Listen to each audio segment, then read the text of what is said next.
Hey, welcome back to another edition of the show with Brian and Pat. We have a special guest here today in the studio by a band that's called Red Rain. Awesome band. They're awesome, all the way around the other side of the world. And they're a really famous band. They are. And they're in our studio, dude. They're all the way from New Zealand today, right. which is going to be great. They're on their, I believe, something like third world tour or something. Literally around the world. These guys are awesome guys. Good, I think we're going to man. have some fun today on this interview. No today. telling what they're capable of. Who knows? We're going to have some fun, though. They're back in the back room getting ready, and once they get in here, we're going to do the green room. Once they get ready, they're going to be in here. But what I want to do is I want to start the show off with one of their new albums, which is entitled Symphony. This is the song Symphony off their 2006 cut. Enjoy.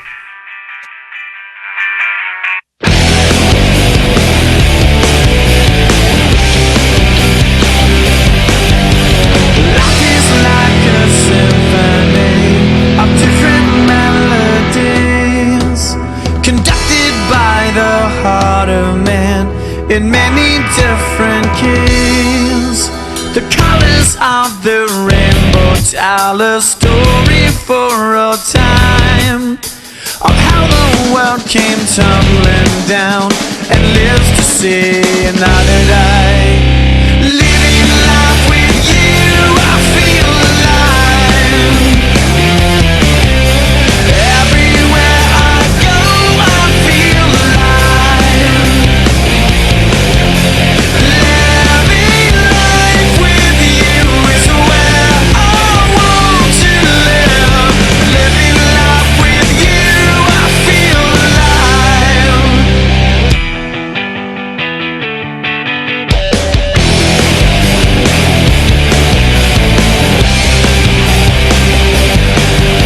I wanna face the hurricane, look deep into her eyes, to run across the dust. Hey guys, welcome back to the show. That was Red Rain with their new album entitled Symphony. The song that you guys heard was called Symphony as well. They are currently on their world tour for 2006, and this is what your guys' third world tour that you guys are second? Wow, this is my sixth and your fifth, isn't it? Yeah. Okay, so quite a way. We have the privilege of having them here in studio today. They flew all the way from New Zealand to Little Rock, Arkansas, just to do this interview, and we didn't have to pay a dime for it. They paid it all because they just love us that much. I'm just kidding. No, so tell us a little bit about you guys. What are you guys doing? We're just we're 2/3 through our tour for 2006 now. We've just been through about 19 countries on our way to the U.S. We've gone 19. all through 19. We've gone all through Asia and Europe. I'll rattle off the list here if I can remember it all.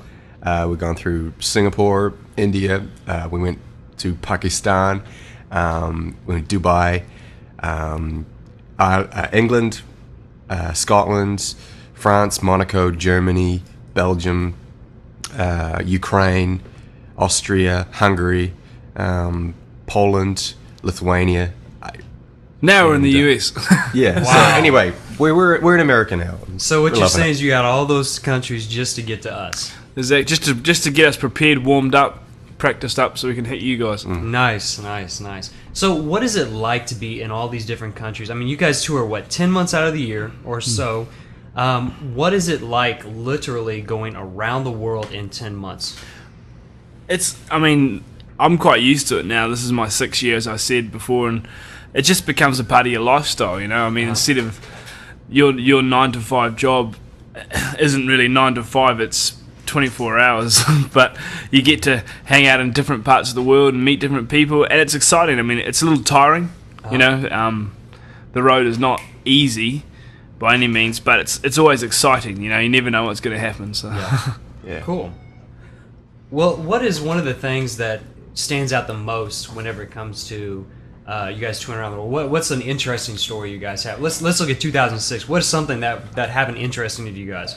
I think one of the biggest things we come across is language barriers and struggles. And How do you do that? Well, we have when we do the concert, we have a translator, you know, and we try and learn a little bit of the lingo. In those countries, English is cool. English music's cool. I mean, you turn on their radio, that's what it's all about. Yeah. So, but our sort of interesting is when we try and speak the language and we get it incredibly wrong, and we've had quite a few instances where, Like English. oh, see, I'm struggling right now. So what have you learned in Arkansas? Y'all are crazy. I said y'all. He's got the English right. That's right. Yeah, so I mean that's like we've told people they've got nice butts and everything like that. We're supposed to say thank you very much, and then we've told other people some really crazy stuff, which is probably not allowed to be repeated. But our intentions were purely pure, you know, and but it's definitely classic moments. So you told someone they had a nice butt.